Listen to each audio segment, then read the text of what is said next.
Part one में हमने देखा कि मणिपुर का वैली हिल डिवाइड कितना पुराना है और कैसे 2023 का लीगल डेवलपमेंट एक ऑलरेडी टेंस सिचुएशन के बीच आ गया। आज पार्ट टू में हम उस ट्रिगर के बाद की कहानी समझेंगे। क्या हुआ, कितना बड़ा स्केल था और सबसे जरूरी क्या डॉक्यूमेंटेड फैक्ट है, क्या एलिगेशन है और क्या सिर्फ एक तरफ का नैरेटिव जो सोशल मीडिया पर सच बनकर फैल रहा है।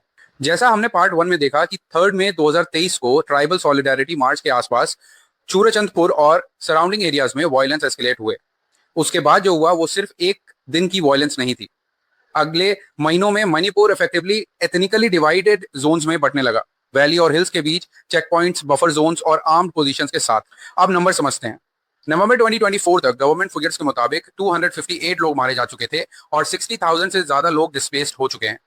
लेकिन एक इंपॉर्टेंट क्लैरिफिकेशन है, अर्लियर ऑफिशियल पुलिस डेटा सितंबर 2023 तक 1108 injured, 32 missing person, 4786 houses burned और 386 रिलीजियस स्ट्रक्चर्स डैमेज रिपोर्ट कर चुका था। इन रिलीजियस स्ट्रक्चर्स में चर्चेज और टेंपल्स दोनों शामिल हैं, यानी डिस्ट्रक्शन सिर्फ एक कम्युनिटी का इंस्टीट्यूशन तक लिमिटेड नहीं था।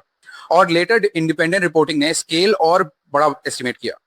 2025 में न्यू लाइन्स मैगजीन ने 65,000 से ज्यादा डिस्प्लेस्ड पीपल और कम से कम 20 विलेजेस कंप्लीटली वाइप्ड आउट होने की रिपोर्टिंग की। डिफरेंट सोर्सेस के नंबर्स अलग हो सकते हैं क्योंकि रिपोर्टिंग डेट्स और मेथोडोलॉजीज अलग हैं, लेकिन एक बात क्लियर है, ह्यूमन कॉस्ट इनॉर्मस थी। अब एक और इंपॉर्टेंट डेवलपमेंट समझिए। वायलेंस धीरे धीरे ऑर्डिनरी राइटिंग से ज्यादा ऑर्गेनाइज्ड और मिलिटराइज्ड कन्फ्रंटेशन में बदलने लगी। अक्टूबर 2023 तक गवर्नमेंट फिगर्स के हवाले से रिपोर्ट्स में रफली 5,600 फायर आर्म्स और around 6.5 lakh rounds of ammunitions police armoury से लूटने की बात सामने आई। Mortars, grenades, bullet proof equipment और पुलिस यूनिफॉर्म्स भी लूट में गए और उस वक्त तक सिर्फ रफली 1/4 फायर आर्म रिकवर हुए थे। एम्यूनिशन रिकवरी उससे भी बहुत कम थी। यह डिस्टिंक्शन इंपॉर्टेंट है, ये वेपन्स स्टेट आर्मरी से लूटे हुए थे और बाद में आर्म्ड एक्टर्स और विलेज डिफेंस ग्रुप्स के पास दोनों साइड्स पर वेपन पहुंच गए। इसी प्रोसेस ने कॉन्फ्लिक्ट को और डेंजरस बना दिया। जून 2023 तक सिचुएशन और बदल चुकी थी। मणिपुर इफेक्टिवली दो एथनिकली डिवाइडेड जोन्स में बंटने लगा था। वैली और हिल्स के बीच आर्म चेक पॉइंट्स और बफर जोन्स बन गए थे। कुछ एरियाज में एक कम्युनिटी का दूसरी कम्युनिटी के टेरिटरी में जाना प्रैक्टिकली इंपॉसिबल हो गया था। एक ही स्टेट के अंदर रोड्स अलग, सेटलमेंट्स अलग, सिक्योरिटी अरेंजमेंट्स अलग। ये सिर्फ एडमिनिस्ट्रेटिव डिवीजन नहीं था, ये एक फिजिकल और मिलिटराइज्ड डिवाइड बन रहा था। अब एक ऐसी घटना पर आते हैं जिसने पूरे देश को हिला दिया था। 4 मई 2023 को मणिपुर के कांगपोकपी एरिया में 2 कुकीज ऑफ वुमेन के साथ एक हॉरिफिक इंसिडेंट हुआ था।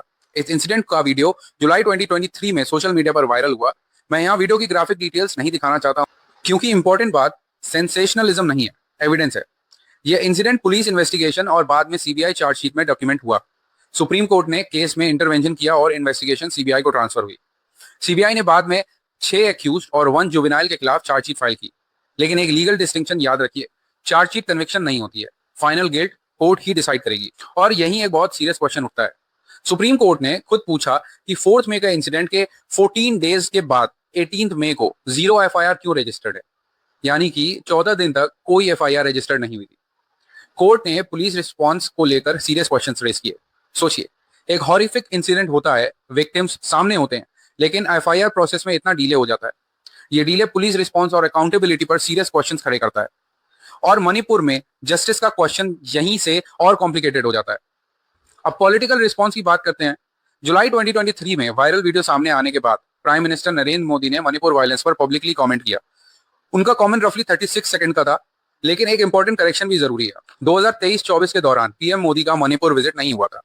उनका पहला मणिपुर विजिट सितंबर 2025 में हुआ, यानी मोदी ने कभी मणिपुर विजिट नहीं किया। कहना आज फैक्चुअली इनकरेक्ट है। दूसरी तरफ होम मिनिस्टर अमित शाह ने पार्लियामेंट में मणिपुर सिचुएशन को एथनिक क्लैशेस डिस्क्राइब किया।